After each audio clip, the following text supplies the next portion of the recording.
करीब 3 दशक के बाद किसी सरकार ने महिलाओं को आरक्षण का हक देने के लिए पूरी ताकत झोंक दी है। सरकार की प्राथमिकता और सरकार की सोच दिखाते हुए नई संसद में पहला बिल महिलाओं को आरक्षण देने के लिए लाया गया। लेकिन सियासत का नजारा देखिए, कोई ओबीसी का मुद्दा उठा रहा है, कोई मुस्लिम महिलाओं के नाम पर सियासी दांव चल रहा है। और तो और 2010 में जिस कांग्रेस ने खुले तौर पर महिला आरक्षण में ओबीसी की मांग को सिरे से खारिज कर दिया था, वो कह रही है कि ओबीसी का कोटा तय के बिना महिला आरक्षण बिल अधूरा है। कई क्रेडिट कार्ड धारक नेता भी मैदान में कूद चुके हैं और वो कह रहे हैं कि महिला आरक्षण बिल लाने का पूरा क्रेडिट जो है वो उन्हें ही जाता है। इसलिए आज मैं महिला आरक्षण के इतिहास में जाऊंगा और उन नेताओं की सोच भी आपको दिखाऊंगा जो कहते थे ये बिल मेरी लाश के ऊपर से पास होगा, लेकिन अब से कुछ देर पहले सदन में गरजते हुए गृह मंत्री अमित शाह ने यह दो टूक कह दिया कि महिला आरक्षण बीजेपी के लिए सियासत का मुद्दा नहीं है, बल्कि यह मान्यता से जुड़ा विषय है। आज सबसे बड़ा सवाल यह है कि क्या कुछ लोग महिलाओं के हित को किनारे हटाकर सिर्फ और सिर्फ कोरी करारी सियासत कर रहे हैं? आज इसी सवाल पर होगी देश की सबसे बड़ी बहस।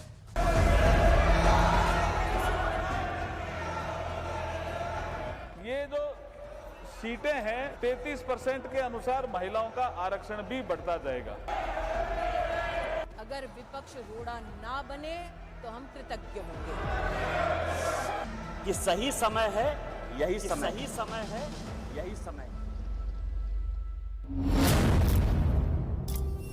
महिला आरक्षण पर संसद में सियासत का सीन नंबर 1। ये ओबीसी कम्युनिटी का अपमान है।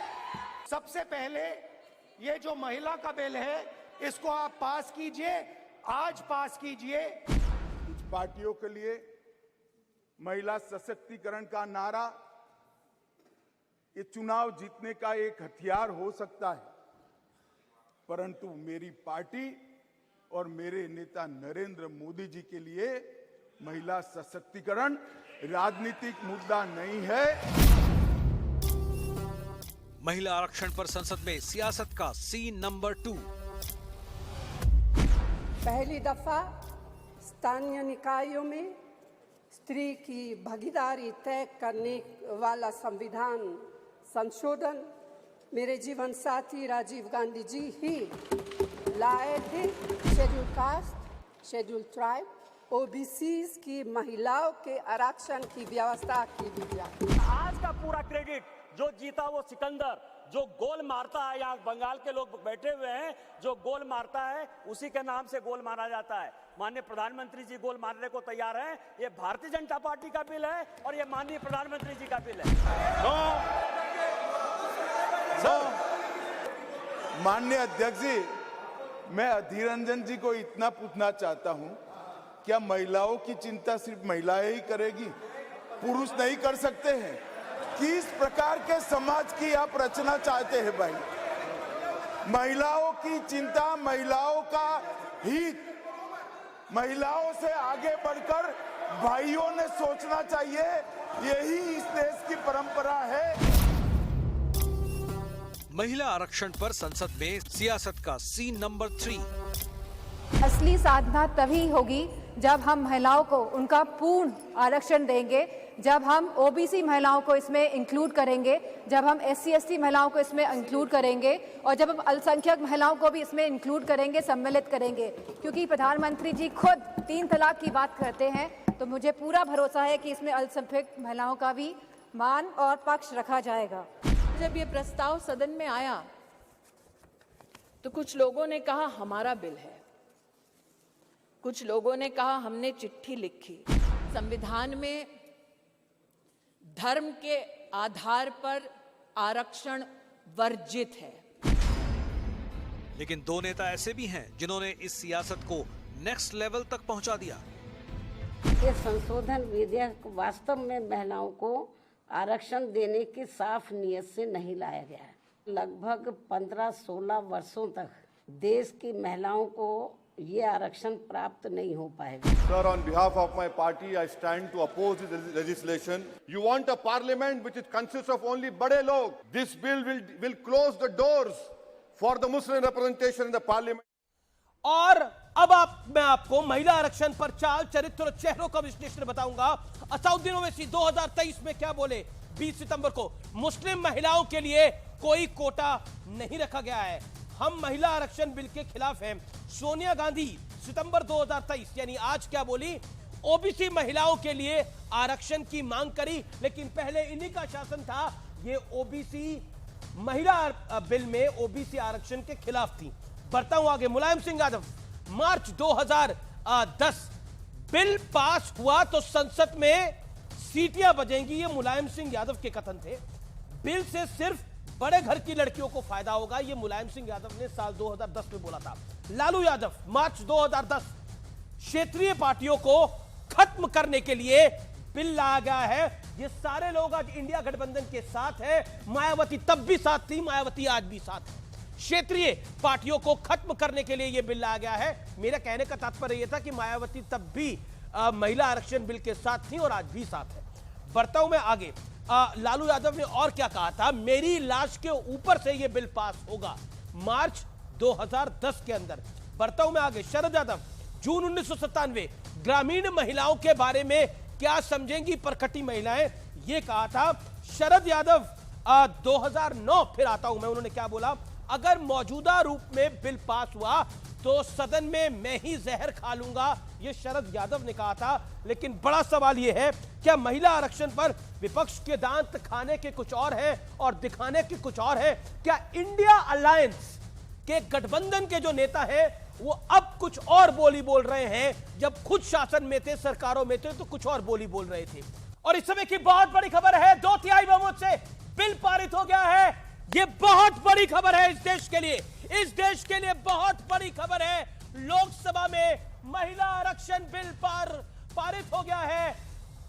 नारी शक्ति वंदन अधिनियम पास किया गया है। नरेंद्र मोदी ने खुद इस बिल को पेश किया था।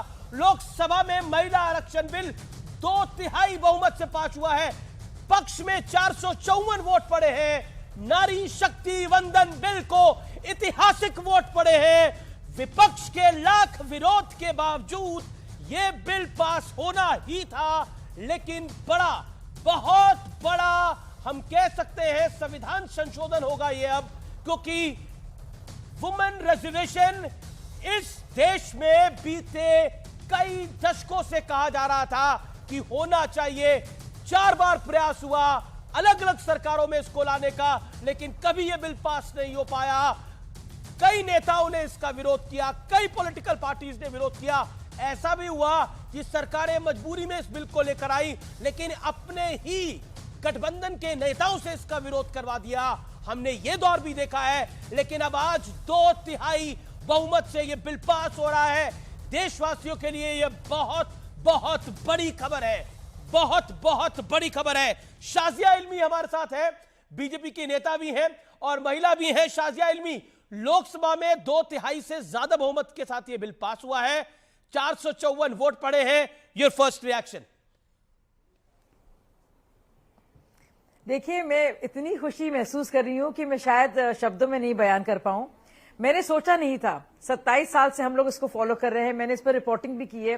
2010 में मैंने कई आर्टिकल्स इस पर लिखे। मुझे यकीन नहीं आ रहा है कि मैं इस वक्त ऐसे बैठी हुई हूं और बाकायदा ये बिल पारित हो गया है। भारतीय जनता पार्टी को कि देश की सारी बच्चियां जो हैं, उनके माँ बाप जो है, साधारण घरों की बेटियां, अलग अलग समुदाय की, अलग अलग जात की, अलग जातियों की, अलग मजहब की, कितना बड़ा दिन है कि उनके लिए एक मौका है, एक अवसर है कि वो भी लोकसभा में पटल में आकर, विधानसभा में बैठकर देश के लिए, राज्य के लिए बड़े बड़े फैसले लेंगी। शाजिया, ये इतना बड़ा दिन है और आप भी एक टीवी जर्नलिस्ट अपनी खुशी का इजहार नहीं कर पा रही हूँ। शाजिया, आप भी एक टीवी जर्नलिस्ट रही है जिनकी यात्रा टेलीविजन से शुरू हुई और आपने भी इस बिल को गिरते हुए देखा, इस बिल पे रिएक्शन आते हुए देखे। अगर आज आप एंकरिंग कर रही होती तो आप 2 लाइनें क्या कहती? देखिए, मैं अगर एंकर कर रही होती तो मैं वही जो मैंने अभी कहा है कि आखिरकार वो घड़ी आ गई और इसलिए मैं दिल से, तहे दिल से दलगत राजनीति से हटकर देश की बेटियों के लिए, एक गरीब मां, एक गरीब बेटी को सामने रखकर एक वंदन करूंगी, अभिनंदन करूंगी नारी शक्ति वंदन कानून का, जो मुझे लगता है बहुत जल्दी कानून बन जाएगा। और मैं कहूंगी वाकई में मौका आ गया, बहुत ज्यादा इंतजार किया, 27 साल से, लेकिन परंतु अगर मगर if but quota no quota, बस महिलाओं को बांटा गया, कोशिश की, इसके बावजूद सारे के सारे दांव पेच फेल हो गए। और मुझे लगता है हर एक घर की विपक्ष का जो एक सवाल है, सामाजिक न्याय की बात होती है, आर्थिक न्याय की बात होती है, लेकिन देखिए शाजिया भी मुस्लिम महिला है, मतभेद रहे जिनको आज तक महिलाएं उसका हमेशा शिकार रही है, चाहे वो किसी भी धर्म की हो, चाहे किसी भी जाति की हो। Shazia, you made your point. Okay Waris ji.